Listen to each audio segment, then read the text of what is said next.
বঙ্গোপসাগরে যে ঘূর্ণিভূত রিমিল নামক ঝড় আজ এবং কাল যে কোনো মুহূর্তে আমাদের গাঙ্গেয় পশ্চিমবঙ্গে আশ্রয় পড়তে পারে।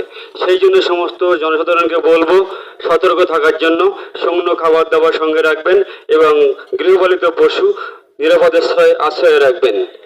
আমরা এই সতর্কবার্তা বারে বারে সমস্ত জনগণের দিয়ে যাচ্ছি। আমরা সতর্ক থাকবেন।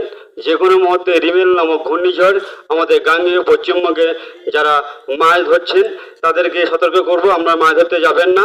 আজকাল পশুর মধ্যে যে কোনো সময় এই ঝড় আমাদের গাঙ্গেয় পশ্চিমবঙ্গের মধ্যে আশ্রয় পড়তে পারে। আপনারা সাবধানে থাকবেন এবং অন্যকে সতর্ক করবেন। অনেক ভয়তে আছি, আমার এই ঝড় বন্যা আসতেছে তো ভয় করবো না তো কোথায় যাবো? তাই কেন, আগে কি হয়েছিল? আগে তো এরকম ঝড় হয়েছে। কি ঝড় হয়েছিল? আয়লা ঝড় হয়েছে, আমফান ঝড় হয়েছে। কেন ঘর পাওনি আগে? না, ঘর পাইনি। কোথায় বাড়ি তোমার?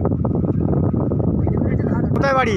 বাড়ি সুন্দরবনে, না এই রায়মঙ্গলের পাশ নদীর ধারে। কি নাম? কি নাম? রেণুকা মণ্ডল। খুব আতঙ্কের মধ্যে আছি, আমাদের খুব ভয়ের মধ্যে আছি। কেন? এই বড় ঝড়ের মধ্যে আসবে এখন।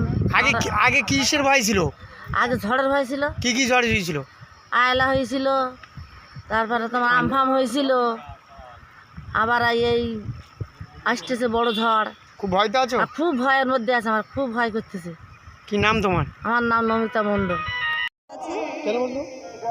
মানে আগে একটা ঝড় হয়েছিল আয়লা আমফানে, বিরাট ঝড় হয়েছিল। ঝড়ে নদী মাছ সব ভেঙে গিয়েছিল।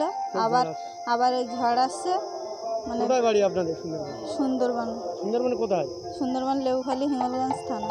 কি নাম আপনার? রীনা মণ্ডল।